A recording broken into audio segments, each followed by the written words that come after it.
El viaje que hoy les proponemos no exige que nos alejemos mucho de España, porque se trata de un breve paseo en tren visitando 5 capitales europeas en solo 9 días. Llegaremos en avión hasta París para empezar nuestro recorrido en la romántica ciudad de las luces, desde sus escenarios tópicos hasta algunos de sus rincones más insólitos. Seguiremos enseguida hasta la cercana Bruselas, capital burocrática del continente que adora a un niño meón. Casi sin detenernos, llegaremos a Ámsterdam, la ciudad más liberal donde siempre hay elementos de polémica social. Continuaremos después hasta Praga para cruzar sus puentes y caminar sus calles llenas de magia y misterio. Y nuestra última parada será Ginebra, la mayor caja fuerte del mundo, tan aburrida y triste como una sucursal bancaria. Esta semana Buscamundos os invita a recorrer el corazón de la vieja Europa. Visitaremos París, Bruselas, Ámsterdam, Praga y Ginebra. Y para todo eso nos moveremos en tren. Europa nos queda muy cerca y recorrerla es una tentación que la red de Interrail pone al alcance de casi todos. Lo deseable es dedicarle mucho más tiempo, pero tampoco es mala idea gozar el vértigo ferroviario de una excursión apresurada.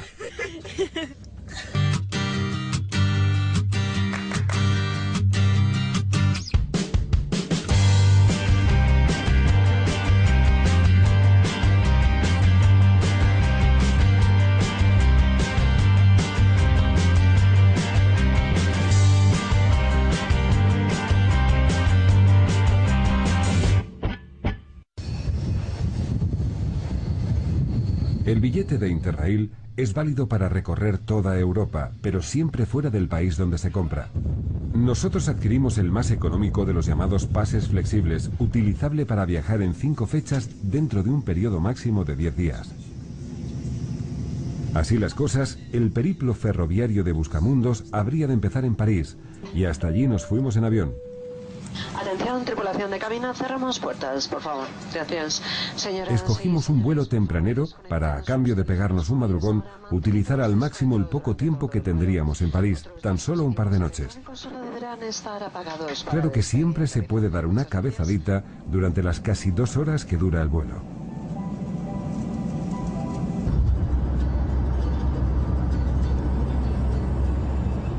Ya estamos en París. 2 días no dan para mucho, pero permiten una visita caótica, al estilo de un menú degustación, un poco de cada cosa, escogiendo rincones al gusto y capricho del viajero. Recorrer París con prisas es casi un juego, como hojear su catálogo de atractivos para preparar otro viaje posterior más detenido. Habíamos hecho una lista con los sitios imprescindibles y las curiosidades que más nos apetecía ver. Desde el mecano absurdo de la Torre Eiffel hasta el siempre superpoblado Museo del Louvre, incluyendo las legendarias gárgolas de Notre Dame o los eternos ceremoniales militares bajo el Arco del Triunfo.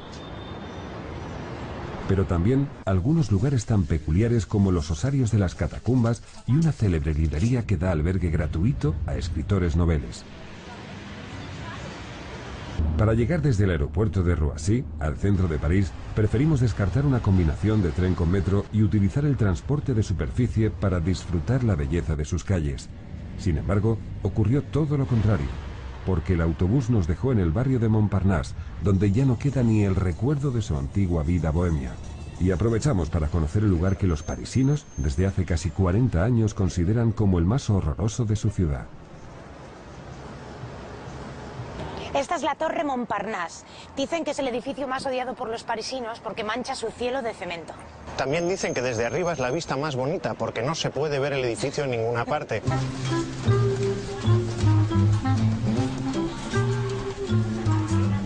Aunque París tiene fama de ser una ciudad carísima, no resulta difícil encontrar hoteles económicos. Nosotros, a través de internet, dimos con uno céntrico y confortable.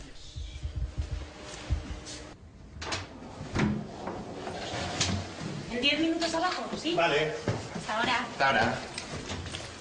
Las habitaciones eran pequeñas, pero tampoco pensábamos pasar muchas horas en ellas. Nuestra posada estaba muy cerca del Molino Rojo, todo un mito en la historia del cabaret que fue centro de las noches golfas de un siglo atrás y todavía vienen a fotografiar legiones de turistas, pero que no entraba en nuestros planes de visita urgente. Ahora sí, recurrimos al metro. Un transporte ciego, con la vista de los topos, pero más rápido que el autobús y mucho menos ruinoso que el taxi. Como es una estación, la... El metro de París no es barato ni está tan limpio como el de otras capitales europeas. Incluso tiene un cierto aire destartalado. En cambio, mantiene su estilo tradicional y permite orientarse fácilmente. Suele haber algún músico en sus vagones, pero los vigilantes los expulsan y no les gusta ser filmados.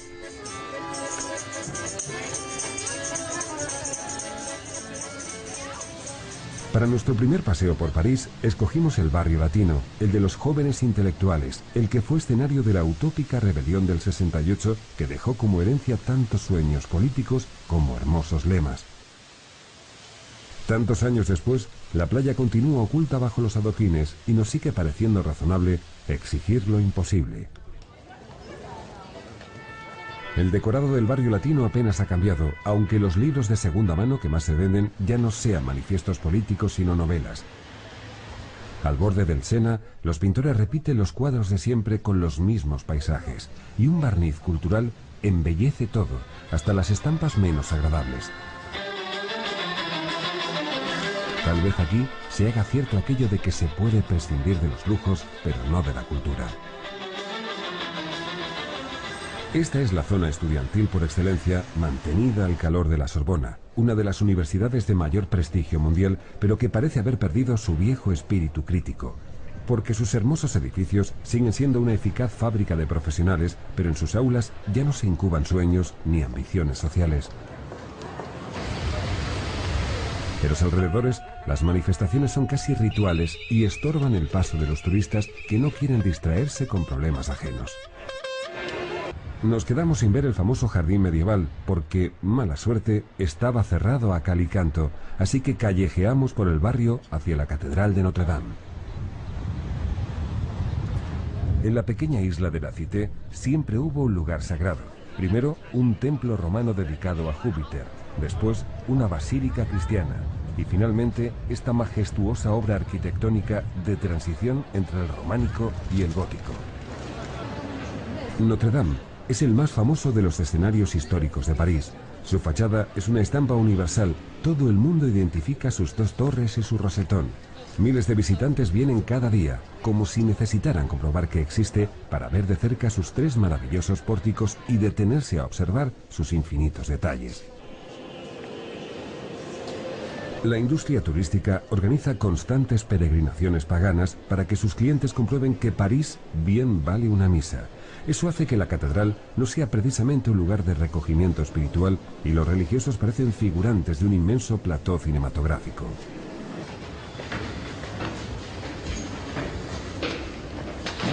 Qué mareo, ¿eh?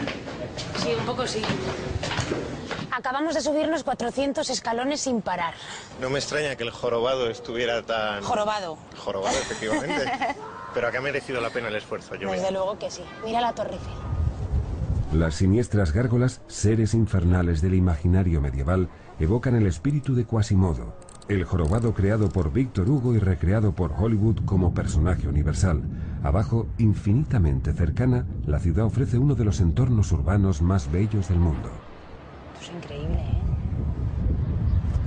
A un lado de Notre Dame, en la Rive Gauche del Sena, hay una librería única en el mundo, con un auténtico ambiente bohemio. Shakespeare & Company está dedicada a libros de segunda mano, tanto en francés como en inglés. Y siempre dispone de ejemplares agotados casi imposibles de encontrar, pero el mayor de sus atractivos es su propia historia.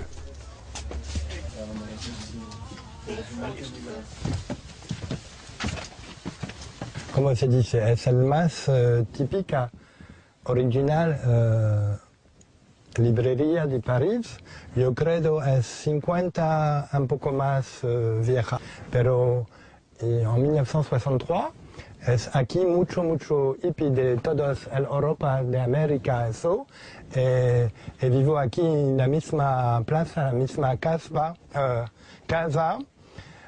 Hemingway, Joyce, como se llama, Kerouac y John Steinbeck. Y vivo aquí, dormir aquí, mangiar aquí y vivir con nada, un poco de pan, mucho de vino Mais está bien. ¿Dormían aquí? Dormir aquí, sí, claro. Claro. ¿Todavía se sigue quedando? Es la casa del gente. Et Hemingway écrivit ici, dans cet emplacement, un livre célèbre que vous devriez lire, that you should read, called Paris est une fête. ¿Y me puedo tumbar? Usted puede dormir partout, partout, partout, partout. Merci beaucoup. Una siesta entre libros. Bonne nuit. Buenas noches. El propietario de Shakespeare & Company, un viejo librero norteamericano, mantiene como una tradición el acogimiento de jóvenes escritores de todo el mundo, con la única condición de que acrediten haber publicado algo, permitiéndoles hospedarse en la planta superior y dormir en pequeños lechos bajo las estanterías. Lo cuentan orgullosos de su propia leyenda. Bueno, fue creado por George Whitman, que ahora tiene 97 años, que vive por allá en el cuarto todavía. Fue creado en 1951 y tuvimos muchos autores que vinieron por aquí. Los más famosos eran Anais Nin, Lawrence Durrell, Henry Miller, y después toda la Beat Generation como Allen Ginsberg, Lawrence Ferlinghetti, que todavía es un muy buen amigo de George Whitman. Y la tradición sigue hoy, es que tenemos jóvenes escritores que vienen y si tienen un proyecto serio y si parecen a buena gente, ¿no? Si no ven a meter fuego en la librería, les dejamos quedar, si hay espacio también les dejamos quedar. Y ahora tenemos siempre entre 2 y 6 personas que se quedan. La segunda cosa es de leer un libro por día. Hay que leer un libro, a book a day. Eso es la canción de George Whitman. Y él, como nosotros, cuando vemos que no están leyendo, dice, ¿qué está haciendo? Deberías estar leyendo, ¿no? La otra cosa es que tienen que escribir una biografía. Se dice en inglés a short story of your life. Es más como la historia de tu vida. No es serio como la biografía, pero es en realidad es la historia de su camino hasta Shakespeare & Company. Es un poco raro. Bueno, no sé cuál escoger, pero hay muchas. Tenemos como más de 15.000 biografías de la gente que vino a dormir aquí. Y normalmente la gente se queda entre 10 días, eso es lo mínimo, para entrar en la comunidad. Hace falta que te quedes 10 días. Y después te puedes quedar 7 meses, 8 meses. ¿Y hay que trabajar en la librería o algo? También eso es otro requisito. Tienes que ayudar en la librería 2 horas por día.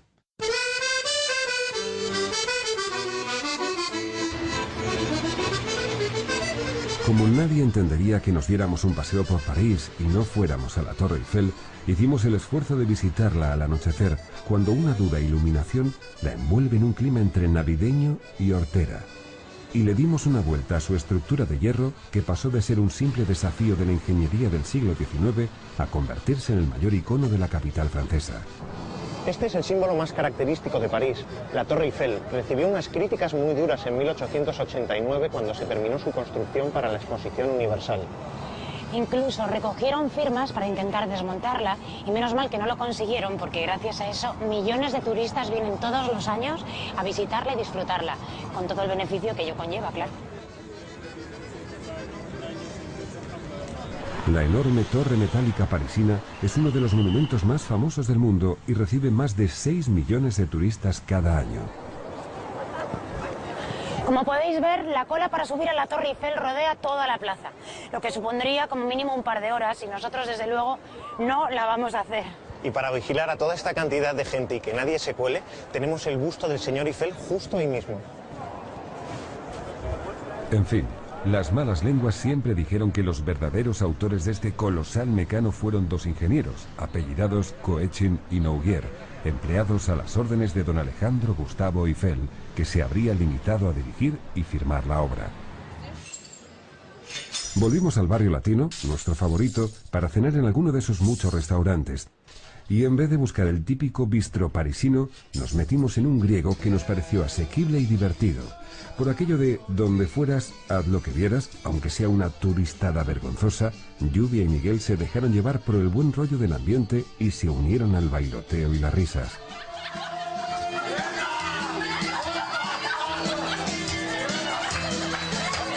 El sentido del humor lo disculpa casi todo, desde destrozar una danza tradicional que permite ganarse la vida a un puñado de músicos cínicos hasta la rotura de platos que alimenta a la industria de loza barata. Todo tan forzado como es en España un tablao flamenco para guiris.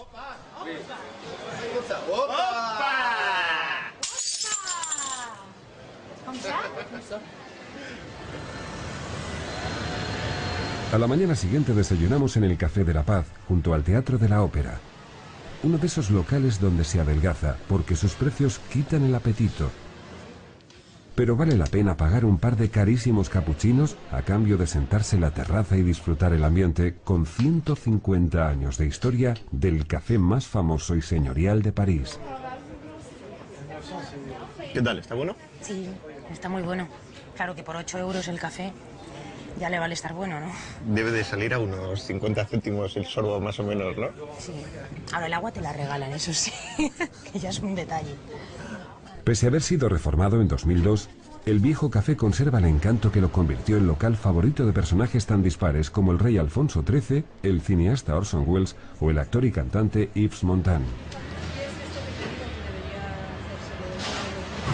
Otro de los lugares emblemáticos que escogimos como parada en nuestro frenético recorrido fue el Teatro de la Ópera. Este palacio musical neobarroco nació de los sueños imperiales de Napoleón III, que exigió al arquitecto Charles Garnier un edificio suntuoso dentro de una reforma urbana para acentuar el carácter de París como ciudad monumental.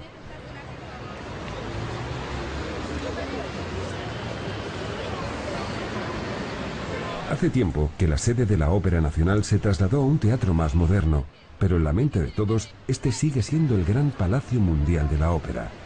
Y los visitantes recorren boquiabiertos sus salones admirando su grandilocuencia con apabullantes molduras, mármoles y oropeles.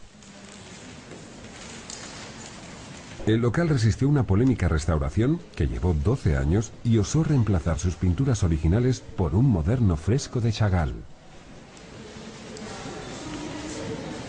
Gente de televisión como somos, no dejamos de pensar un instante en el célebre fantasma de la ópera. Un atormentado personaje, protagonista del folletín gótico, escrito por Gaston Leroux a principios del siglo XX, tantas veces recreado por el teatro y el cine. ¿Te imaginas que vemos al fantasma de la ópera aquí? Pues me encantaría. Sí. ¿Tú sabes que Lon Chaney lo encarnó por primera vez en 1927 a manos de Rupert Julian? Tú sí que eres un fantasma, Miguel. Vámonos. Anda. Cuando ya nos marchábamos, nos encontramos a Blanca Lee, una estrella española en el mundo de la danza moderna. Oye, que creo que ella es Blanca Lee. Sí. Oye, perdona, ¿eres Blanca Lee? Sí. Perdona que te paremos, pero yo ya te he reconocido. Hola, ¿qué tal? Mira, ¿cómo estás? Muy bien, ¿y tú? Yo soy Miguel. Una gran admiradora tuya. Oye, pues perdona que te abordemos así, me imagino que tendrás prisa, pero ya que te tenemos, me gustaría que nos contaras un poco cómo es la cultura aquí en París. Aquí, una maravilla. Por eso estoy aquí, porque es una ciudad que, bueno, desborda de cultura, ¿no? Yo creo que siempre han querido como mostrar el resplandor cultural de esta ciudad y se nota a todos los niveles, ¿no? Tanto de parte de los políticos como de la ciudad misma. Y tienes un montón de teatros, tienes un montón de museos, tienes un montón de conciertos, de actividades en las calles. Entonces, una ciudad que te propone cada día miles de cosas que lo malo de vivir en París es la frustración constante de no poder ver todo, de no poder hacerlo todo. Yo cada día tengo que elegir, es horrible, pero es riqueza personal y para un creador como yo pues es inspiración también. Digamos que aquí está mi centro de trabajo, ¿no? Tengo mi estudio, tengo la compañía que todos los bailarines que trabajan conmigo y un poco mi laboratorio. Entonces de aquí surgen todos los proyectos y luego ya pues los realizo en los diferentes países o donde tenga que ir, donde me toque. Yo soy muy nómada, ¿no? Blanca Lee es más famosa en Francia que en su propia tierra, siguiendo la antigua tradición de los grandes artistas españoles afincados en París. Junto al gran escenario de la cultura burguesa se representa la comedia amarga de los clochards, uno de los mitos urbanos de París que enmascara a los marginados que habitan sus calles. La tropa de miserables ha crecido últimamente y los limosneros invaden el centro de la ciudad, Su única fortuna es el cariño de unos fieles compañeros junto a los que han aprendido a vivir como perros callejeros. Nadie parece dar importancia a la bellísima iglesia de San Agustín. Tal vez resulte demasiado moderna a ojos del turismo, aunque sea una estupenda pieza del llamado eclecticismo historicista del siglo XIX. La mayoría de los forasteros prefiere asomarse al histórico templo del consumo que son las Galerías Lafayette, que ya no son lo que fueron un siglo atrás, pero todavía, cada mañana, una pequeña multitud aguarda a que se abran sus puertas. Nosotros preferimos dedicar el escaso tiempo que teníamos en París a visitar el Museo del Louvre. El museo más famoso del mundo atrae a multitudes que ignoran casi todo sobre su contenido y tampoco quieren otra cosa que cumplir el trámite de la visita cultural. Es imposible contemplar sus inmensos tesoros en una mañana ni en una semana. Miguel y Lluvia se fijaron un solo objetivo: la eternamente enigmática sonrisa de la Gioconda. Pasamos a toda velocidad, lo confesamos con cierta vergüenza, junto a obras maestras universales, como la Victoria de Samotracia, sin echarles más que un somero vistazo. Tampoco invitaba a una observación más serena el bullicio de una incesante riada de visitantes a la que acaso se debiera de poner coto. Yo creo que es la siguiente sala. Si recorrer los salones del Louvre fue un agobio, ver de cerca la bellísima pintura de Leonardo supuso una tremenda decepción, porque la sala que alberga a la Mona Lisa parece una estación del metro en hora punta, y no se puede gozar de su contemplación entre batallones de turistas que pugnan por un buen sitio donde hacerse la típica foto de «yo estuve allí». Lo mismo ocurre en las galerías que exhiben el expolio histórico de piezas de arte griego, etrusco o romano. Y en todas las demás, las esculturas de Miguel Ángel, las grandes joyas de la pintura flamenca y holandesa, alemana, italiana o española, están siempre detrás de un gentío bullicioso que va y viene sin parar.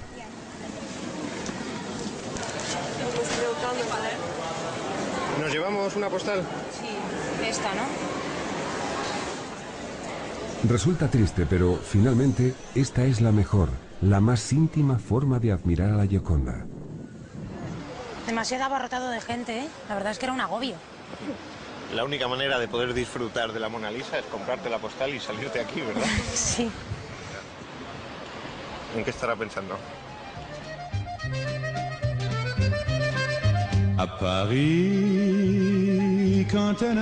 Pegados al Louvre, las Tullerías ofrecen la ocasión de recuperar la calma tras el insoportable bullicio del museo. Estos jardines de estilo típico francés pertenecieron a un palacio que fue destruido por un incendio y pasaron de servir como un lugar de ocio para aristócratas a ser el primer parque público de la capital francesa. Parece que sus cuidadores cultivaran, además de arbustos y flores, parejas de amantes que mantengan la leyenda romántica de la ciudad de las luces, porque nunca faltan enamorados sobre su hierba, cuando el clima no lo impide. El lago central permite jugar a los barquitos, mientras su conjunto de esculturas y sus vistas monumentales sirven de motivos tópicos a artistas faltos de imaginación y encandilados por la grandeza imperial de París. Desde las Tullerías se sale a la Place de la Concorde, donde estuvo la temida guillotina durante el periodo de terror de la Revolución Francesa.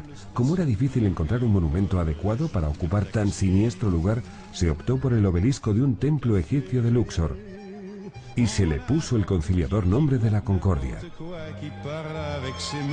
Puestos a correr desordenadamente de un lado a otro, no quisimos perdernos uno de los lugares históricos menos conocidos de París. Sus catacumbas serían una gran atracción turística en cualquier otra ciudad.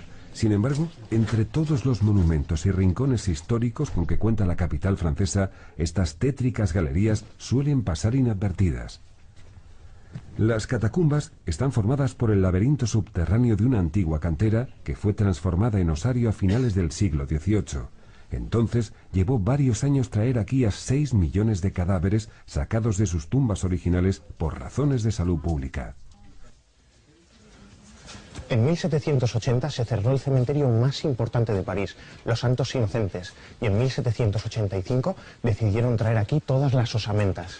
Además, lleva abierto al público desde el siglo XIX, y por estos pasillos han pasado personajes tan importantes como Francisco I, el emperador de Austria, o Napoleón III, que también hizo bajar a su hijo, el príncipe imperial. El discutible afán clasificatorio, con el que se ordenó despiezar los esqueletos y apilar los huesos, dieron al recinto un aspecto macabro que deja en mantillas a los decorados del cine de terror. Solo se permite la entrada a una mínima parte de sus 300 kilómetros de túneles, pero aunque sea corto, se trata de un paseo inolvidable por un paisaje escatológico. A la salida, los encargados de la seguridad revisan los bolsos y las mochilas de los visitantes, ya que muchos intentan robar restos humanos como si de simples souvenirs se tratase. Sí, es por si llevas algún hueso.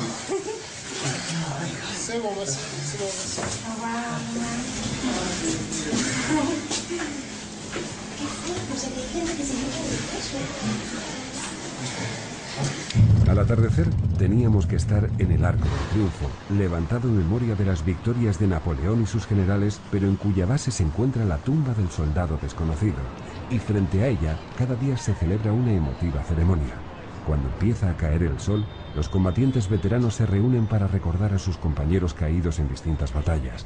Pasan los años, pero Francia no olvida a sus héroes anónimos que dieron sus vidas por la libertad. Deuxième guerre mondiale. Pourquoi c'est les cérémonies? C'est cérémonie tous les jours depuis 1923. Tous les jours? Tous les jours, Vous tous les soirs. Vous la faites tous les jours? Pas 1923. Algunos de los héroes nacionales de la resistencia francesa fueron españoles. Entre ellos destaca la figura histórica del guerrillero Cristino García, que tiene dedicada una calle en París. García, que ganó batallas decisivas contra los nazis y participó en la liberación de París, recibió la Cruz de Guerra. Después volvió a España para luchar contra el franquismo, fue fusilado y condenado al olvido. El español Cristino García luchó en la resistencia francesa contra los nazis por la democracia y la libertad en Europa. Sus hazañas fueron tan relevantes que aquí, en Francia, se le considera héroe nacional. En cambio, durante la dictadura franquista en España, su nombre y sus logros fueron silenciados, como los de tantos otros. Hoy en día, la inmensa mayoría de los españoles no sabe quién fue Cristino García.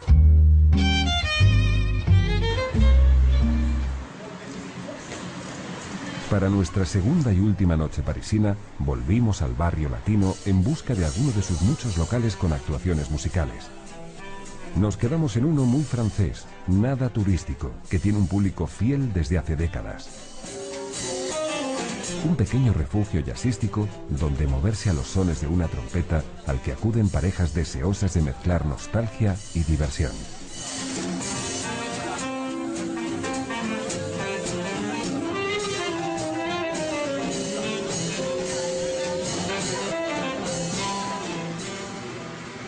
Finalmente nos pasamos por el célebre bar de la Coupole, conociendo su fama como refugio de noctámbulos, pero fue otra decepción, porque en su marco de Art Deco ya no hay intelectuales y artistas que discutan hasta el amanecer. Las sombras de Picasso, Matisse, Camus o Sartre se desvanecieron hace mucho tiempo.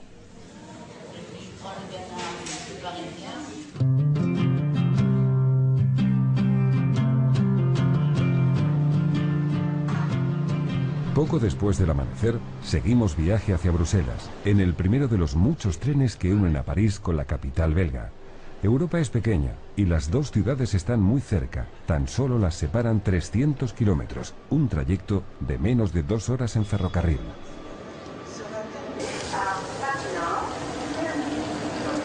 Dicen que Bruselas es uno de los pueblos más aburridos del continente. Con ese prejuicio decidimos hacerle una visita corta y diurna. Después de todo, el trayecto estaba incluido en el billete de Interrail y pensamos que valdría la pena dedicar unas horas a averiguar si la capital belga merece o no esa mala fama.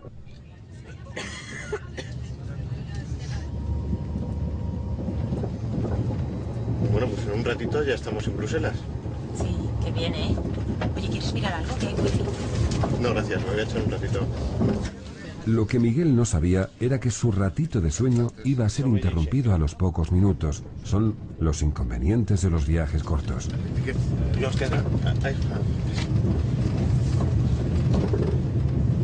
La mayoría de los pasajeros de aquel tren eran jóvenes y estaban colgados de la nube informática. Por un momento, tuvimos la sensación de formar parte de un viaje fin de carrera.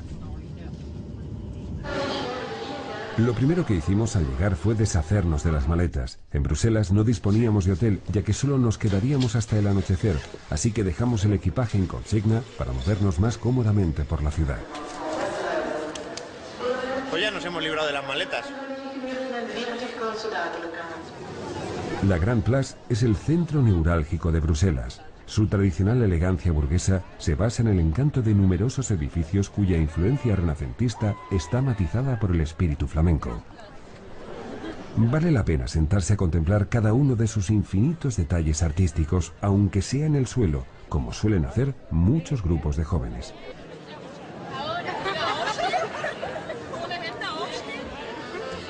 Nos sorprendió que los músicos callejeros, inevitables en las plazas famosas de todo el mundo, fueran maduros profesionales belgas, en lugar de marginados o inmigrantes sin fortuna. Y nos divirtió el sentido del humor con el que trataban a sus perros. A unos cuantos pasos, por las estrechas calles del casco antiguo, se encuentra el minúsculo gran icono de Bruselas, eternamente rodeado de turistas que cumplen con su obligación de sacarle fotos. Este es el famoso Manneken Pis, el pequeño meón. Aquí en Bélgica también se le conoce como Le Petit Julien. Muchas leyendas hablan sobre él. Tiene cientos de trajes hechos a medida y desde 1985 hay una variante femenina que se llama Janneken Pis.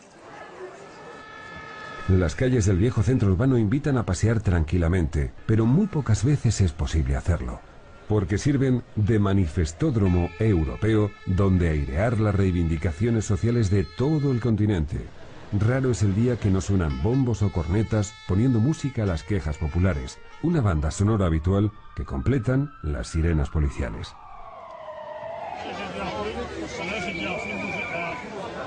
Las instituciones europeas han saturado esta vieja ciudad con políticos y las constantes manifestaciones como esta hacen que sea un lugar un poco incómodo, ¿no crees? Hombre, es incómodo para desplazarse, pero por lo demás es una ciudad bien bonita.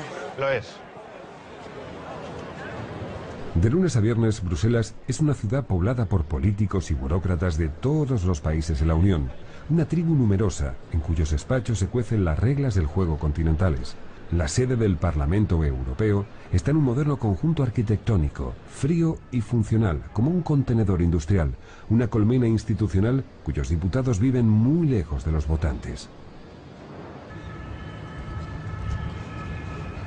Por eso, es fácil cruzarse en las calles de Bruselas con políticos de todas las nacionalidades y tendencias. Miguel y Lluvia se encontraron con Fernando López Aguilar, del Bloque Socialista. Mira, este es López Aguilar, ¿no? Hola. Hola, soy Lluvia, un placer. Esta es la capital burocrática de Europa, ¿no? No solo burocrática, son las instituciones. La burocracia da la impresión de que da un tinte peyorativo a la capital institucional de Europa. Alguna tendría que ser. Es una unión a 27 estados, 500 millones de ciudadanos, por tanto un país central, un país pequeño, un país que nunca ha estado involucrado en ninguna guerra ofensiva desde hace muchísimo tiempo. Daba la impresión de que podía ser una buena sede para acoger al Parlamento, para acoger a la Comisión, para acoger las reuniones ordinarias del Consejo. Bruselas es una ciudad mucho más amable, mucho más entrañable y divertida de lo que cuentan. A veces pienso que la mala fama que arrastra tiene que ver con el hecho de que quien la habita no quiere que venga más gente. Pero es una ciudad cosmopolita, es una ciudad donde hay mucha gente interesante, tiene una oferta cultural amplísima. Música, teatro, artes plásticas, por ejemplo el cómic. Bruselas es una capital mundial en el cómic, en lo que en España conocemos como el TVO. Bélgica es la patria de Tintín y aquí en Bruselas hay un museo de la escuela belga de cómic y hay un museo para tintinólogos, que es una verdadera fascinación. Y buenos restaurantes alrededor de la Grand Place, que es el lugar central de de Bruselas y de la vida nocturna y de la vida civil de Bruselas. Hay estupendos restaurantes donde se puede disfrutar mejillones con papas fritas, que es el plato típico de Bélgica. ¿Ah, sí? Mejillones con papas fritas y limón, lo recomiendo. Muy bien, muchísimas gracias, Juan. Pásenlo bien. Los eurodiputados van siempre con prisa porque hay muchos temas encima de sus mesas. Seguramente a López Aguilar lo esperaba un coche oficial y nosotros íbamos hacia el metro.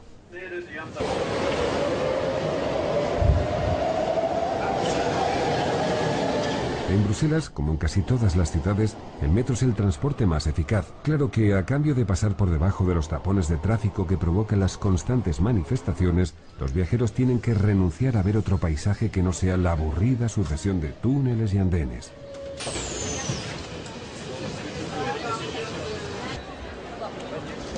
Siguiendo los consejos de nuestro representante político, nos fuimos en busca de señas de identidad popular en el corazón de Bruselas. Y nada más entrar en las famosas Galerías Reales de Saint-Hubert, encontramos las huellas comerciales de nuestros viejos amigos Tintín, Milou y el Capitán Haddock.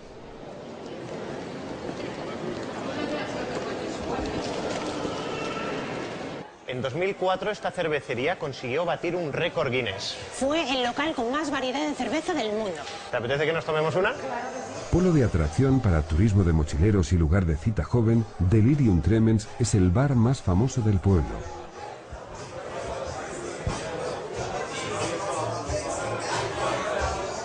Una taberna popular que se enorgullece de su carta de bebidas sin avergonzarse de un nombre que pretendió ser provocación y se quedó en torpeza. En fin, tal vez su afición a la cerveza explique la pasión belga por los neones.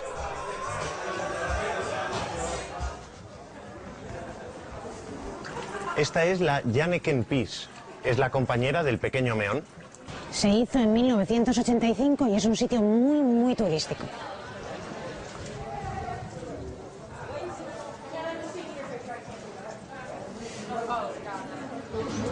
Dispuestos a seguir hasta el fin las indicaciones de López Aguilar, nos sentamos en una terracita a degustar el plato típico que certifica la falta de imaginación de esta ciudad, los famosos bivalvos negros al vapor.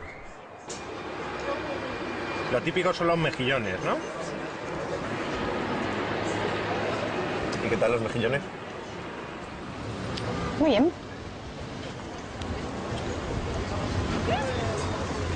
Callejeando, nos vimos metidos en un ambiente cultural ajeno, rodeados de gentes y comercios africanos. Durante un buen rato tuvimos la sensación de encontrarnos en otra ciudad diferente.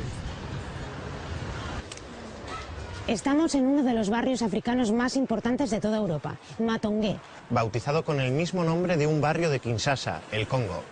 Aunque no sea un gueto, ni siquiera un distrito de base racial al estilo de algunos sectores londinenses, Matongué es una barriada difícil.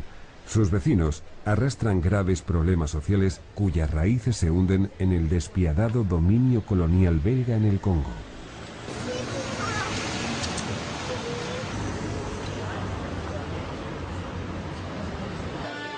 Otra herencia colonial, mucho más dulce para quienes la disfrutan, es la afición por el buen chocolate. Numerosas firmas comercializan con orgullo el cacao, cultivado en África y manipulado en Bélgica como un objeto de lujo. Una infinidad de bombones y chocolatinas supone una tentación gastronómica mucho más refinada que los groseros mejillones al vapor. Vale. Madre mía, qué bueno. Pues uno de mazapán y ya está, yo creo, pues ¿no? Eso sería, Nos sí. vamos a poner las botas. Gracias. Merci beaucoup. Gracias. Sí, Sí, sí, ahora mismo. Juan, sí.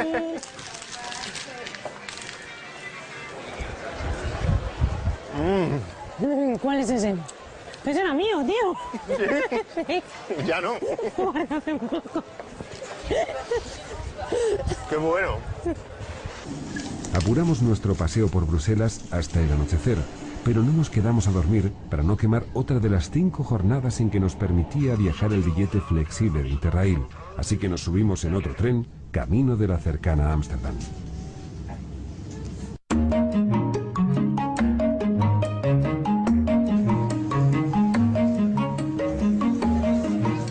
Llegamos a la ciudad de las libertades ya entrada la noche y cruzamos su centro sin detenernos hasta el hotel que habíamos localizado en la web.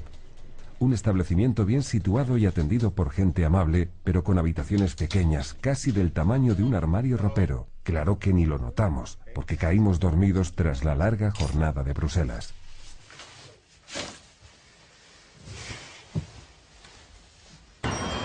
La primera impresión que produce Ámsterdam es la de una población afable y tolerante.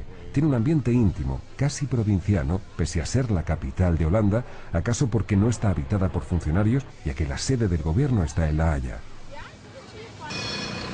Los tranvías, abundantes y eficaces, le dan un cierto aire antiguo.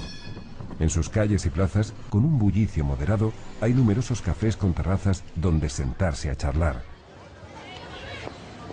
Enseguida vimos, de reojo, algunos de sus famosos coffee shops, los polémicos fumaderos de marihuana, cuando íbamos camino de la mejor compra que un viajero puede hacer.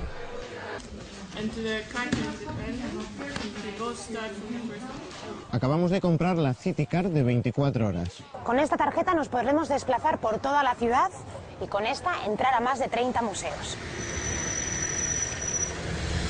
Ámsterdam vive la eterna contradicción entre sus canales y su amor por la bicicleta.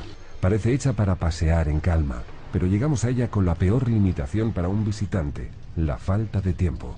Disponíamos solo de 2 días para conocer una capital que es pequeña, pero que está llena de cosas interesantes.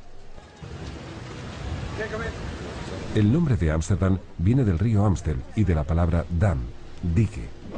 Lleva el sobrenombre de Mokum, derivado del hebreo Makon, que significa ciudad, y la apodan la Venecia del Norte por los 165 canales que la cruzan.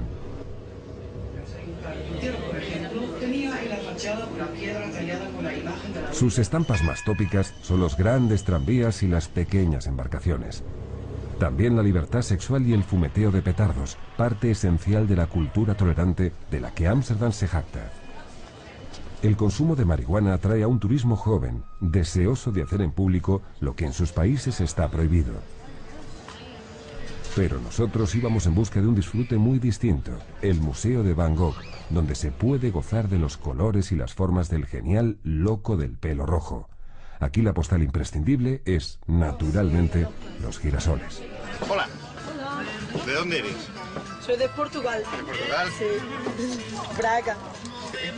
Qué bien hablas español, oye. Gracias. ¿Hay muchos españoles por aquí? Sí. ¿Y muchos portugueses? También. ¿Lo llevamos? ¿Cuántos? Sí. ¿Cuánto es? 1,40, por favor. Las medidas preventivas contra los ladrones de arte, que han dado más de un disgusto serio a los museos holandeses, obligan a que los visitantes dejemos bolsos y mochilas en el ropero. Tampoco se permite filmar, pero como pueden comprobar ustedes, el control sobre las cámaras de los turistas no es demasiado estricto ni eficaz. Tal vez porque son demasiados quienes intentan filmar la obra embriagadora de un genio que se pegó un tiro antes de que su talento llegara a ser reconocido. Aunque mucho más grosero, el fútbol es casi tan universal como la pintura, y sus apóstoles se dejan ver por todas partes, no solo los del Madrid o los del Barça. Son el presi y la vicepresi de una peña en Extremadura. De la Real. Una peña en Extremadura de la Real Sociedad. Sí. La verdad es que no resulta difícil orientarse en Ámsterdam, que es una ciudad bien organizada. No resulta difícil siempre que se sepa manejar un mapa, claro. ¿Tú sabes doblar esto? Ámsterdam es el centro mundial del mercado de los diamantes, un negocio multimillonario basado en la delicada artesanía tradicional del tallado de las piedras más preciosas, y también en un tráfico internacional vergonzoso. Algunas firmas del gremio reciben amablemente a los visitantes y les explican el proceso de corte y pulido de los diamantes en bruto. Entonces, así, más o menos, es como nos encontramos los diamantes en la naturaleza. Tienen una forma muy regular. Esta sería la piedra inicial, esta la partimos en 2. Para ello utilizamos aquella máquina de allí, que solamente se puede cortar, pulir o rayar con otro diamante. Es decir, un diamante solamente puede ser rayado por otro diamante. Es por eso que esta parte, la parte pequeñita, se suele utilizar pues, para lo que es pulir el resto del diamante. El siguiente paso sería empezar a pulir las facetas. Las facetas se harían de 2 a 2 en la parte superior y de 2 a 2 en la parte inferior, a que conseguimos 17 facetas. Cuando tenemos 17, creo que son estas, sí, tenemos 9 en la parte superior, en realidad serían 8 y con esta 9, y 8 en la parte inferior. Este es lo que se llamaría el corte o talla simple.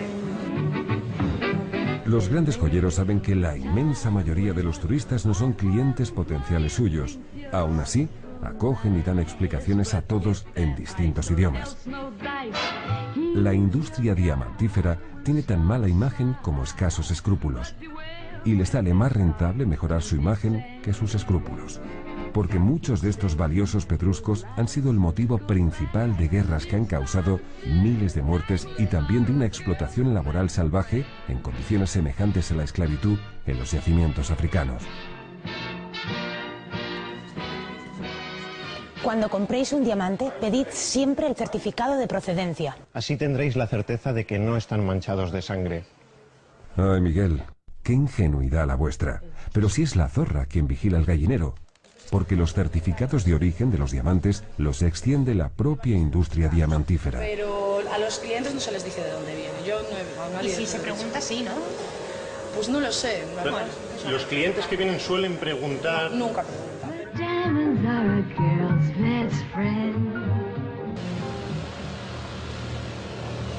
Una de las desventajas de viajar a la carrera es que apenas quedan minutos libres para comer.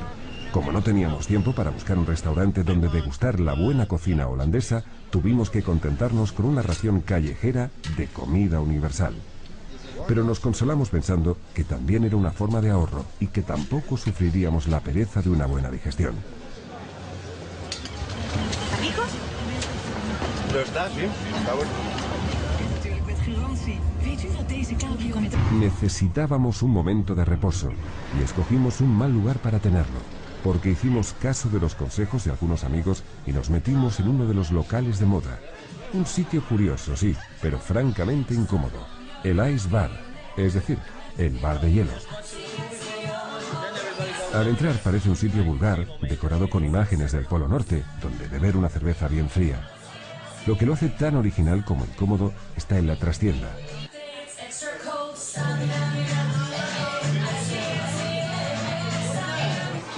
Para entrar hay que equiparse como si en vez de tomarnos unas copas fuésemos a esquiar.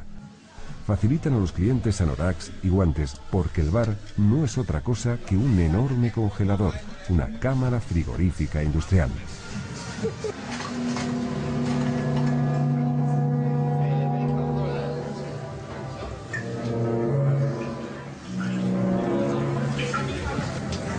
Todos los asientos son de hielo. La temperatura ambiente es de 10 grados bajo cero. La decoración está moldeada en hielo. La cerveza que viene dentro de los barriles está caliente porque si no se quedaría obstruida en el canal de salida. Pero claro, en cuanto se mete en el vaso, está fría. El ambiente es gélido y enseguida resulta desagradable. Satisfecha la curiosidad, nada invita a quedarse. Y esto la verdad es un poco hortera. Así que yo me estoy congelando y me quiero ir ya. Era absurdo permanecer en una nevera sofisticada cuando Ámsterdam cuenta con centenares de bares acogedores que, cada anochecer, producen un efecto llamada sobre miles de jóvenes. Los tranvías transportan a una multitud sedienta hacia los locales de marcha en el centro de la ciudad. Y, aunque siempre hay tontainas que se disfrazan de cualquier cosa, reina un clima abierto y cordial que es de lo mejorcito que se puede encontrar por Europa. Pero tampoco podíamos quedarnos a disfrutar de una noche de copas. Nos faltaba conocer uno de los rincones más famosos y duros de la capital holandesa, el Barrio Rojo. Centenares de curiosos deambulan por sus callejas, contemplando los siniestros escaparates donde se exhiben las mujeres prostituidas. El morbo oculta la realidad del tráfico de seres humanos, aunque se presente como una actividad legal que está sujeta a controles sanitarios y que paga religiosamente el impuesto de valor añadido por un coito urgente. Aquí la prostitución se ha convertido en una atracción turística. Somos muchos más los curiosos que los clientes los que paseamos por estas calles. Ámsterdam, desde el siglo XIII, siempre ha sido un puerto célebre entre los marinos por sus numerosos prostíbulos. ahora es también una escandalosa atracción para el turismo que nunca ve la numerosa tribu de yonkis, proxenetas y carteristas que se oculta en sus entrañas. En fin, el barrio rojo dio un regusto amargo a nuestra primera jornada en Ámsterdam.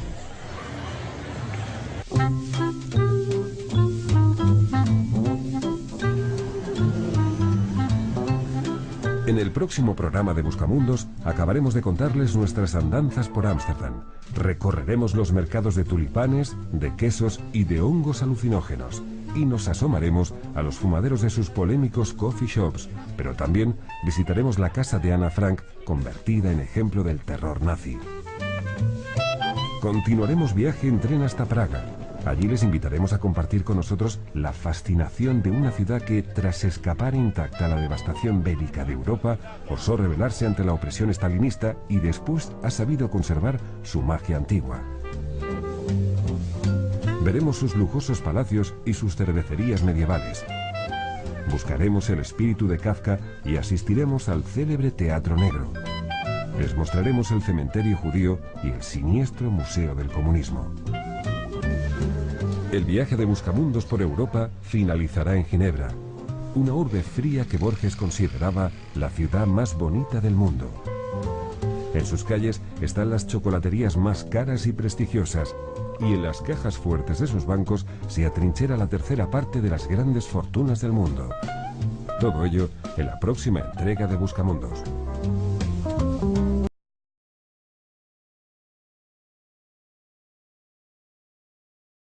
Leyendo, ¿no? La otra cosa es que tienen que escribir una biografía.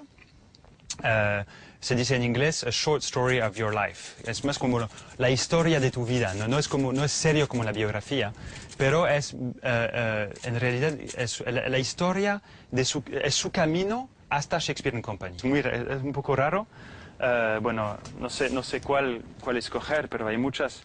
Tenemos como más de 15.000 biografías de la gente que vino a dormir aquí. Y normalmente la gente se queda entre 10 días, eso es lo mínimo, para entrar en la comunidad. Hace falta que te quedes 10 días. Y después te puedes quedar 7 meses, 8 meses. ¿Y hay que trabajar en la librería o algo? También eso es otro requisito. Tienes que ayudar en la librería 2 horas por día.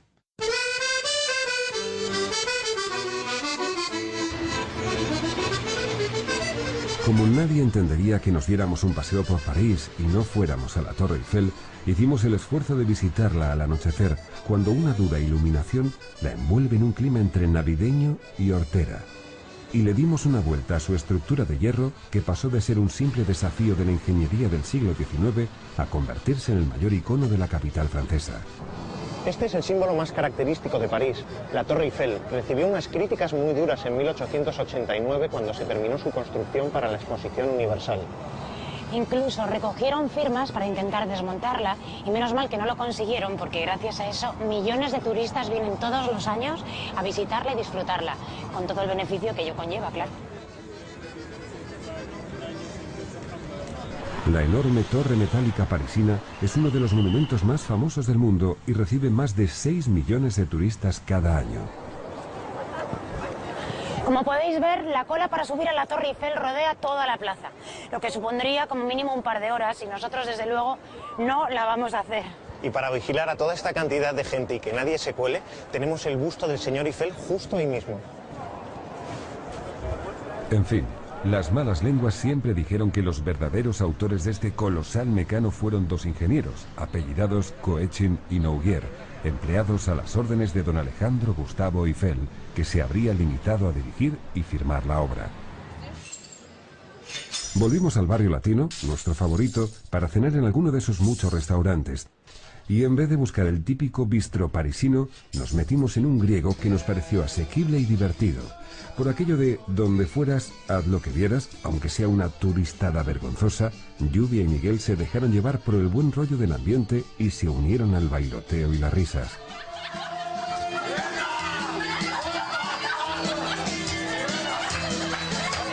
El sentido del humor lo disculpa. Esta es la zona estudiantil por excelencia, mantenida al calor de la Sorbona, una de las universidades de mayor prestigio mundial, pero que parece haber perdido su viejo espíritu crítico. porque sus hermosos edificios siguen siendo una eficaz fábrica de profesionales, pero en sus aulas ya no se incuban sueños ni ambiciones sociales. En los alrededores, las manifestaciones son casi rituales y estorban el paso de los turistas que no quieren distraerse con problemas ajenos. Nos quedamos sin ver el famoso jardín medieval porque, mala suerte, estaba cerrado a cal y canto, así que callejeamos por el barrio hacia la Catedral de Notre Dame. En la pequeña isla de la Cité siempre hubo un lugar sagrado.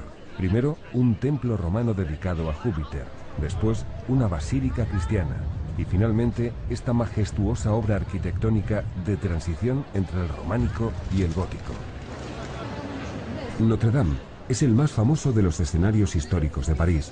Su fachada es una estampa universal. Todo el mundo identifica sus dos torres y su rosetón. Miles de visitantes vienen cada día, como si necesitaran comprobar que existe para ver de cerca sus tres maravillosos pórticos y detenerse a observar sus infinitos detalles. La industria turística organiza constantes peregrinaciones paganas para que sus clientes comprueben que París bien vale una misa. Eso hace que la catedral no sea precisamente un lugar de recogimiento espiritual y los religiosos parecen figurantes de un inmenso plató cinematográfico.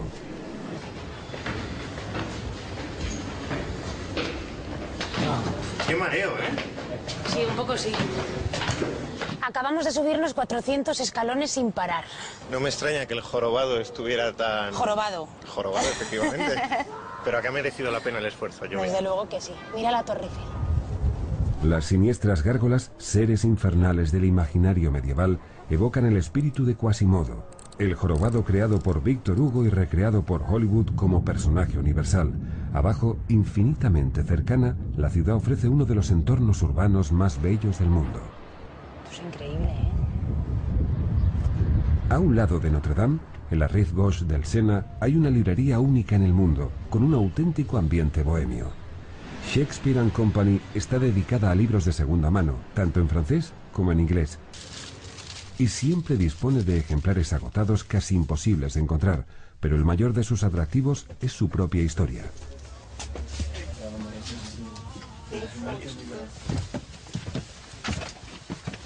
Como se dice, es el más típica, original librería de París.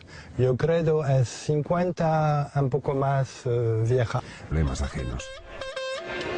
Nos quedamos sin ver el famoso jardín medieval porque, mala suerte, estaba cerrado a cal y canto, así que callejeamos por el barrio hacia la Catedral de Notre Dame. En la pequeña isla de la Cité siempre hubo un lugar sagrado. Primero, un templo romano dedicado a Júpiter, después una basílica cristiana y finalmente esta majestuosa obra arquitectónica de transición entre el románico y el gótico. Notre Dame es el más famoso de los escenarios históricos de París. Su fachada es una estampa universal. Todo el mundo identifica sus dos torres y su rosetón. Miles de visitantes vienen cada día, como si necesitaran comprobar que existe para ver de cerca sus tres maravillosos pórticos y detenerse a observar sus infinitos detalles. La industria turística organiza constantes peregrinaciones paganas para que sus clientes comprueben que París bien vale una misa. Eso hace que la catedral no sea precisamente un lugar de recogimiento espiritual y los religiosos parecen figurantes de un inmenso plató cinematográfico.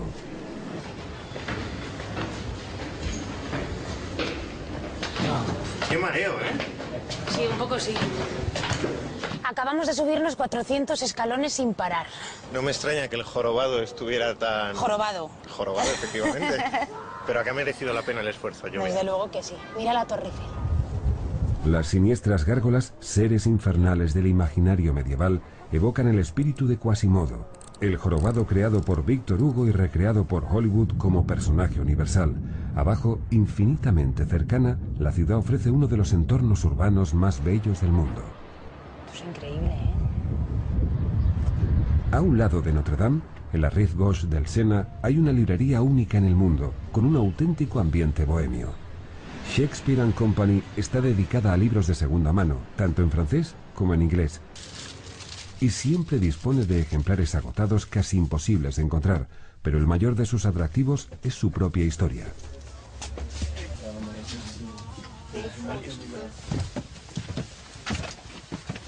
Como se dice, es el más típica, original librería de París.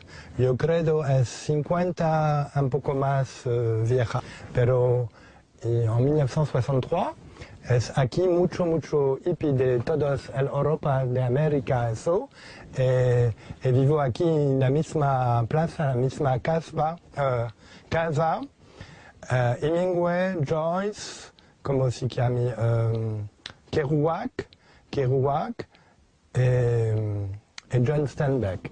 Vivo aquí, dormir aquí, manjar aquí y vivir con nada. A la mañana siguiente desayunamos en el Café de la Paz, junto al Teatro de la Ópera. Uno de esos locales donde se adelgaza, porque sus precios quitan el apetito. Pero vale la pena pagar un par de carísimos capuchinos a cambio de sentarse en la terraza y disfrutar el ambiente con 150 años de historia del café más famoso y señorial de París. ¿Qué tal? ¿Está bueno? Sí, está muy bueno. Claro que por 8 euros el café ya le vale estar bueno, ¿no?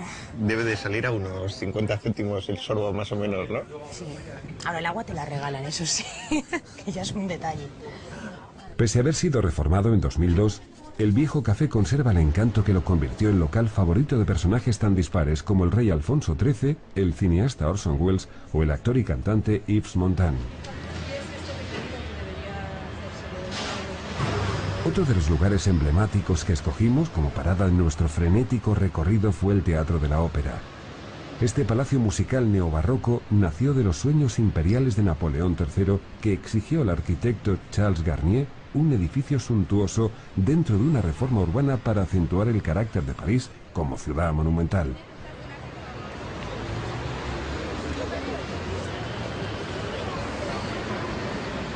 Hace tiempo que la sede de la Ópera Nacional se trasladó a un teatro más moderno, pero en la mente de todos, este sigue siendo el gran palacio mundial de la ópera. Y los visitantes recorren boquiabiertos sus salones admirando su grandilocuencia con apabullantes molduras, mármoles y oropeles. El local resistió una polémica restauración que llevó 12 años y osó reemplazar sus pinturas originales por un moderno fresco de Chagall. Gente de televisión como somos, no dejamos de pensar un instante en el célebre fantasma de la ópera.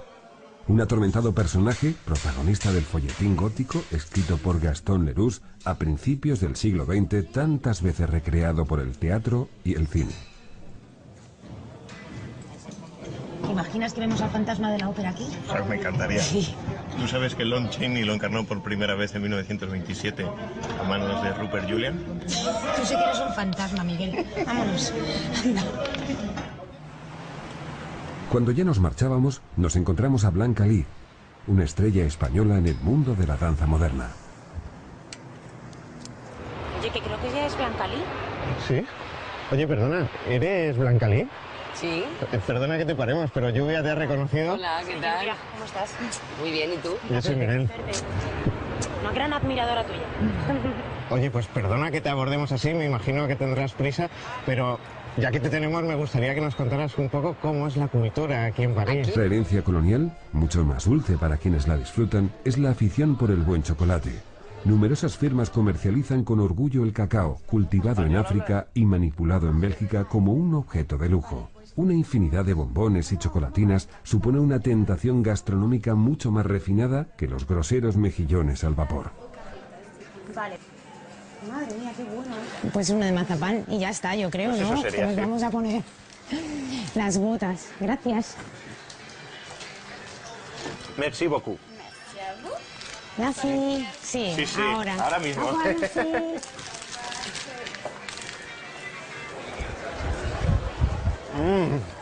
¿Cuál es ese?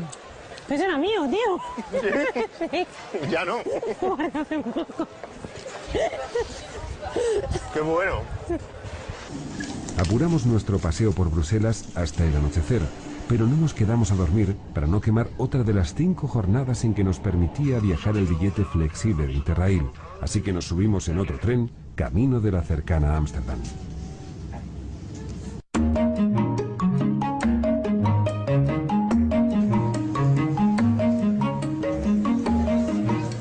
Llegamos a la ciudad de las libertades ya entrada la noche y cruzamos su centro sin detenernos hasta el hotel que habíamos localizado en la web.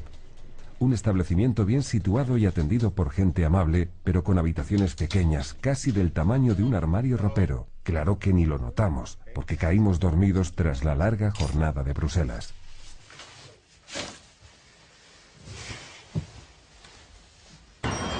La primera impresión que produce Ámsterdam es la de una población afable y tolerante. Tiene un ambiente íntimo, casi provinciano, pese a ser la capital de Holanda, acaso porque no está habitada por funcionarios, ya que la sede del gobierno está en La Haya. Los tranvías, abundantes y eficaces, le dan un cierto aire antiguo. En sus calles y plazas, con un bullicio moderado, hay numerosos cafés con terrazas donde sentarse a charlar. Enseguida vimos, de reojo, algunos de sus famosos coffee shops, los polémicos fumaderos de marihuana, cuando íbamos camino de la mejor compra que un viajero puede hacer.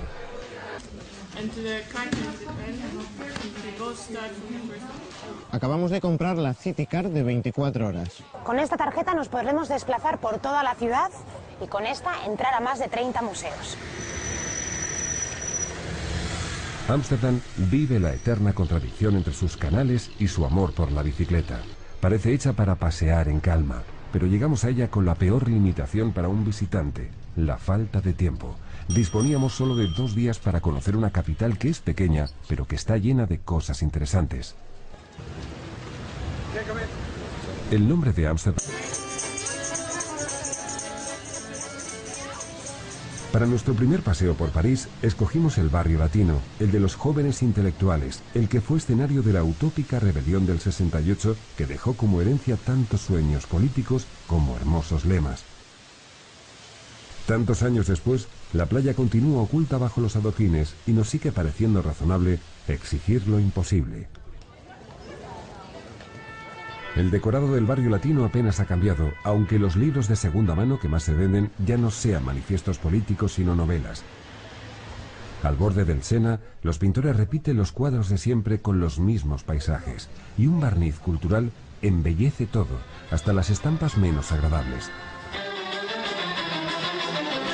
Tal vez aquí se haga cierto aquello de que se puede prescindir de los lujos, pero no de la cultura. Esta es la zona estudiantil por excelencia, mantenida al calor de la Sorbona, una de las universidades de mayor prestigio mundial, pero que parece haber perdido su viejo espíritu crítico, porque sus hermosos edificios siguen siendo una eficaz fábrica de profesionales, pero en sus aulas ya no se incuban sueños ni ambiciones sociales.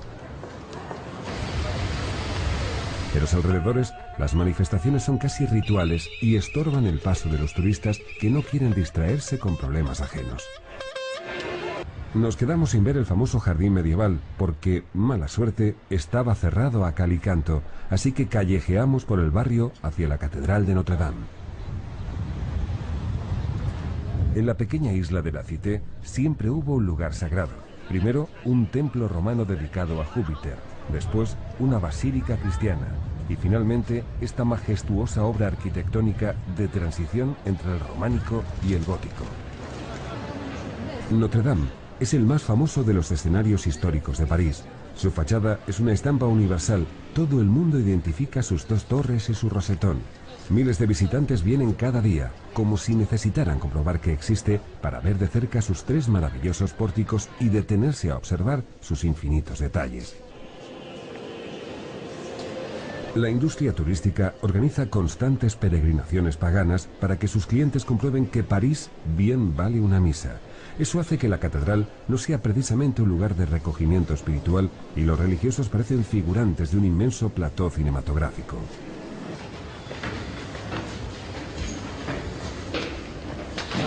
Qué mareo, ¿eh? Sí, un poco sí. Acabamos de subirnos 400 escalones sin parar. No me extraña que el jorobado estuviera tan... Jorobado. Jorobado, efectivamente. Pero que ha merecido la pena el esfuerzo, yo Desde luego que sí. Mira la Torre Eiffel.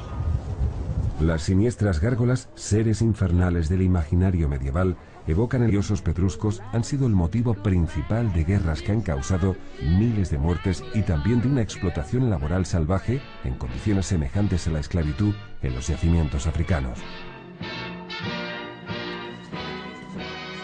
Cuando compréis un diamante, pedid siempre el certificado de procedencia. Así tendréis la certeza de que no están manchados de sangre. Ay, Miguel, qué ingenuidad la vuestra.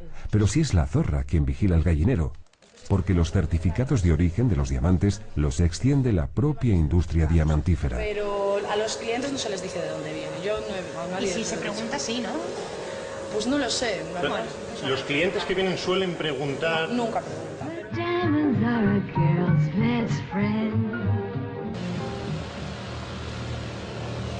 Una de las desventajas de viajar a la carrera es que apenas quedan minutos libres para comer.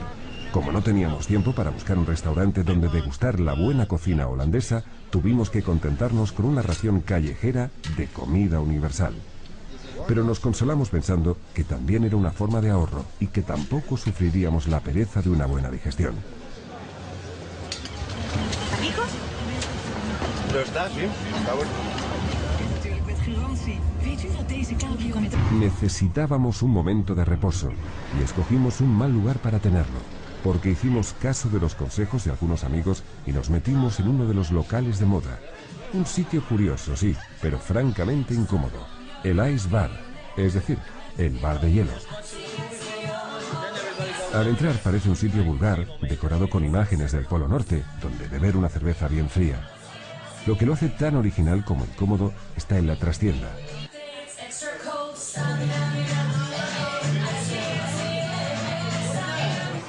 Para entrar hay que equiparse como si en vez de tomarnos unas copas fuésemos a esquiar. Facilitan a los clientes anoraks y guantes porque el bar no es otra cosa que un enorme congelador, una cámara frigorífica industrial.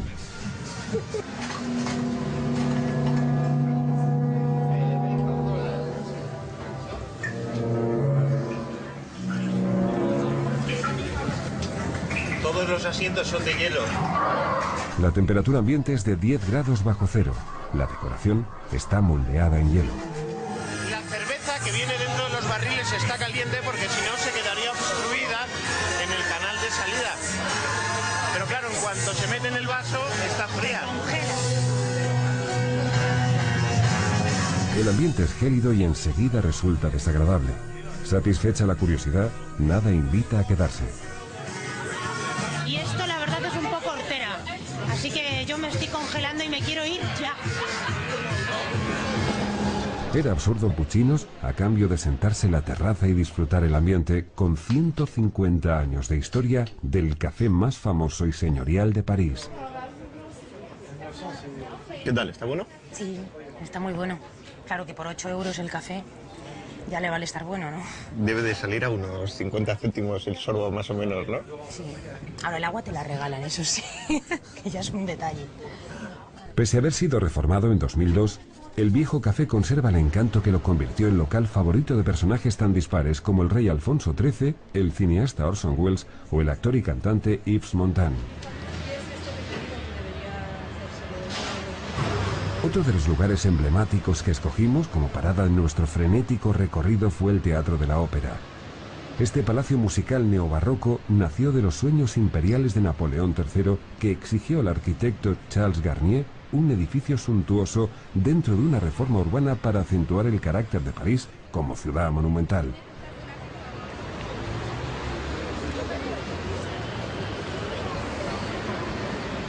Hace tiempo que la sede de la Ópera Nacional se trasladó a un teatro más moderno, pero en la mente de todos, este sigue siendo el gran palacio mundial de la ópera. Y los visitantes recorren boquiabiertos sus salones admirando su grandilocuencia con apabullantes molduras, mármoles y oropeles. El local resistió una polémica restauración que llevó 12 años y osó reemplazar sus pinturas originales por un moderno fresco de Chagall. Gente de televisión como somos, no dejamos de pensar un instante en el célebre fantasma de la ópera. Un atormentado personaje, protagonista del folletín gótico, escrito por Gaston Leroux a principios del siglo XX, tantas veces recreado por el teatro y el cine. ¿Te imaginas que vemos al fantasma de la ópera aquí? Pues me encantaría. Sí. ¿Tú sabes que Lon Chaney lo encarnó por primera vez en 1927 a manos de Rupert Julian? Tú sí que eres un fantasma, Miguel. Vámonos. Cuando ya nos marchábamos, nos encontramos a Blanca Lee, una estrella española en el mundo de la danza moderna. Oye, que creo que ella es Blanca Lee. ¿Sí? Oye, perdona, ¿eres Blanca Lee? Sí. Perdona que te paremos, pero Lluvia te ha reconocido. Hola, ¿qué tal? ¿Cómo estás? Muy bien, ¿y tú? Yo soy Miguel. Una gran admiradora tuya. Oye, pues perdona que te abordemos así, me imagino que tendrás prisa, pero ya que te tenemos me gustaría que nos contaras un poco cómo es la cultura aquí en París. Aquí, una maravilla. Por eso estoy aquí, porque es una ciudad que, bueno, desborda de cultura, ¿no? Yo creo que siempre han querido como mostrar el resplandor cultural de esta ciudad y... El clima no lo impide. El lago central permite jugar a los barquitos, mientras su conjunto de esculturas y sus vistas monumentales sirven de motivos tópicos a artistas faltos de imaginación y encandilados por la grandeza imperial de París. Desde las Tullerías se sale a la Place de la Concorde, donde estuvo la temida guillotina durante el periodo de terror de la Revolución Francesa. Como era difícil encontrar un monumento adecuado para ocupar tan siniestro lugar, se optó por el obelisco de un templo egipcio de Luxor y se le puso el conciliador nombre de la Concordia. Puestos a correr desordenadamente de un lado a otro, no quisimos perdernos uno de los lugares históricos menos conocidos de París. Sus catacumbas serían una gran atracción turística en cualquier otra ciudad. Sin embargo, entre todos los monumentos y rincones históricos con que cuenta la capital francesa, estas tétricas galerías suelen pasar inadvertidas. Las catacumbas están formadas por el laberinto subterráneo de una antigua cantera que fue transformada en osario a finales del siglo XVIII. Entonces, llevó varios años traer aquí a 6 millones de cadáveres sacados de sus tumbas originales por razones de salud pública. En 1780 se cerró el cementerio más importante de París, Los Santos Inocentes, y en 1785 decidieron traer aquí todas las osamentas. Además, lleva abierto al público desde el siglo XIX y por estos pasillos han pasado personajes tan importantes como Francisco I, el emperador de Austria, o Napoleón III, que también hizo bajar a su hijo, el príncipe imperial. El discutible afán clasificatorio con el que se ordenó despiezar los esqueletos y apilar los huesos dieron al recinto un aspecto macabro que deja en mantillas a los decorados del cine de terror. Solo se permite la entrada a una mínima parte de sus 300 kilómetros de túneles, pero aunque sea corto, se trata de un paseo inolvidable por un paisaje escatológico. A la salida, los encargados de la seguridad revisan los bolsos y las mochilas de los visitantes, ya que muchos intentan robar restos humanos como si de simples souvenirs se tratase. Sí, es por si llevan algún hueso.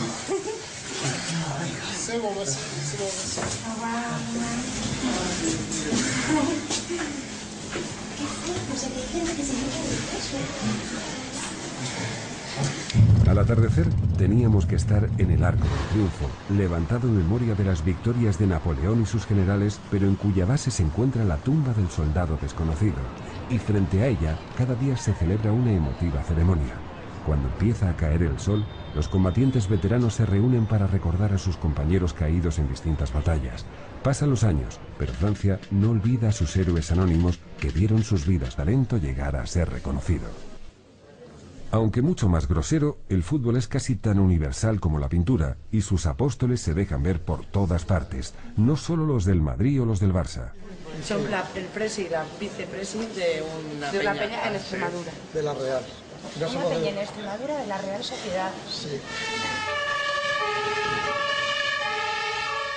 La verdad es que no resulta difícil orientarse en Ámsterdam, que es una ciudad bien organizada. No resulta difícil siempre que se sepa manejar un mapa, claro. ¿Tú sabes doblar esto? Ámsterdam es el centro mundial del mercado de los diamantes, un negocio multimillonario basado en la delicada artesanía tradicional del tallado de las piedras más preciosas, y también en un tráfico internacional vergonzoso. Algunas firmas del gremio reciben amablemente a los visitantes y les explican el proceso de corte y pulido de los diamantes en bruto. Entonces, así, más o menos, es como nos encontramos los diamantes en la naturaleza. Tienen una forma muy regular. Esta sería la piedra inicial, esta la partimos en dos, Para ello utilizamos aquella máquina de allí que solamente se puede cortar, pulir o rayar con otro diamante. Es decir, un diamante solamente puede ser rayado por otro diamante. Es por eso que esta parte, la parte pequeñita, se suele utilizar pues para lo que es pulir el resto del diamante. El siguiente paso sería empezar a pulir las facetas.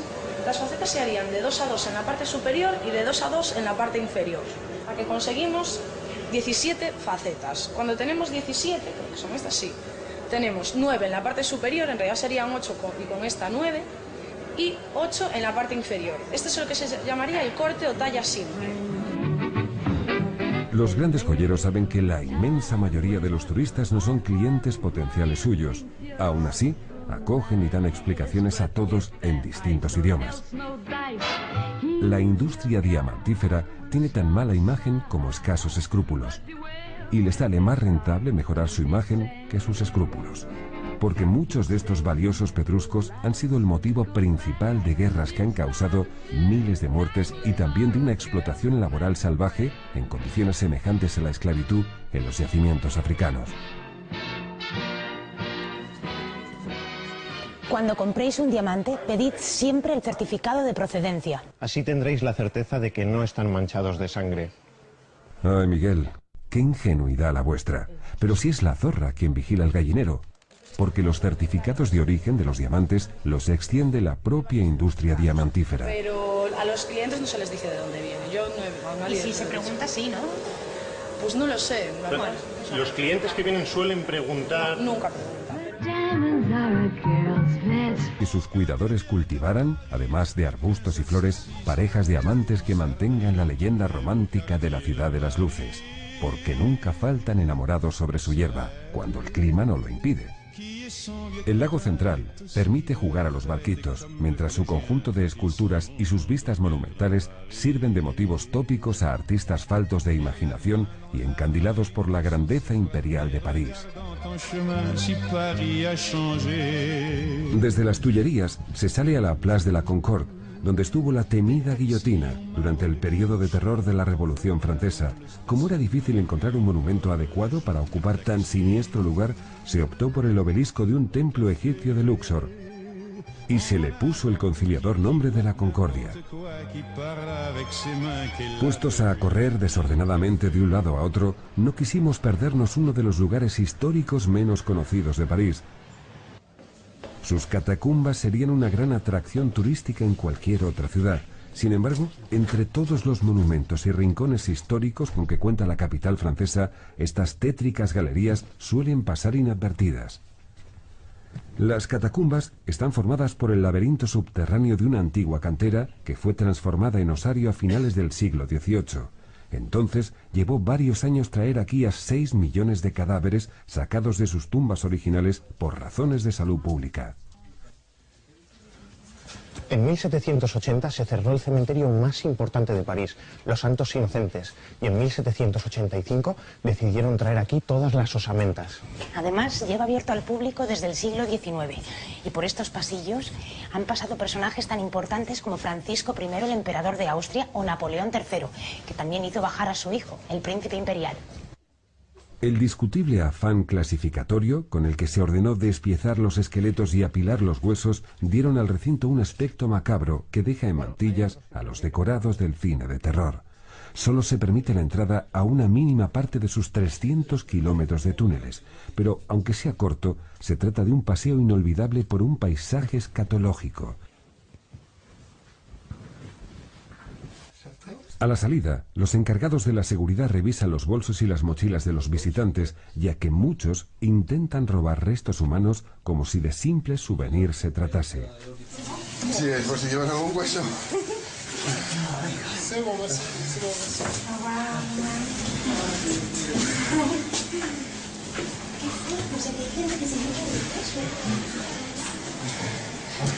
Al atardecer teníamos que estar en el Arco del Triunfo, levantado en memoria de las victorias de Napoleón y sus generales, pero en cuya base se encuentra la tumba del soldado desconocido. Y frente a ella, cada día se celebra una emotiva ceremonia. Cuando tienes pequeñas, casi del tamaño de un armario ropero, claro que ni lo notamos, porque caímos dormidos tras la larga jornada de Bruselas.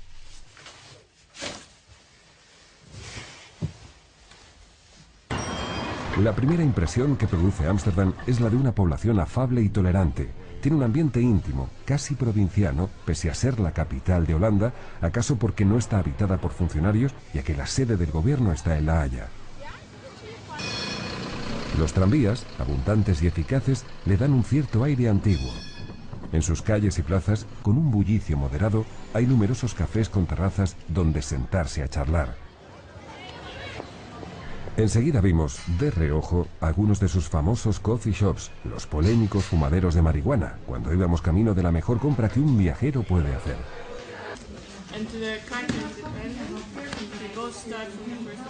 Acabamos de comprar la City Card de 24 horas. Con esta tarjeta nos podremos desplazar por toda la ciudad y con esta entrar a más de 30 museos. Ámsterdam vive la eterna contradicción entre sus canales y su amor por la bicicleta. Parece hecha para pasear en calma, pero llegamos a ella con la peor limitación para un visitante, la falta de tiempo. Disponíamos solo de 2 días para conocer una capital que es pequeña, pero que está llena de cosas interesantes. El nombre de Ámsterdam viene del río Amstel y de la palabra dam, dique. Lleva el sobrenombre de Mokum, derivado del hebreo makon, que significa ciudad, y la apodan la Venecia del Norte por los 165 canales que la cruzan.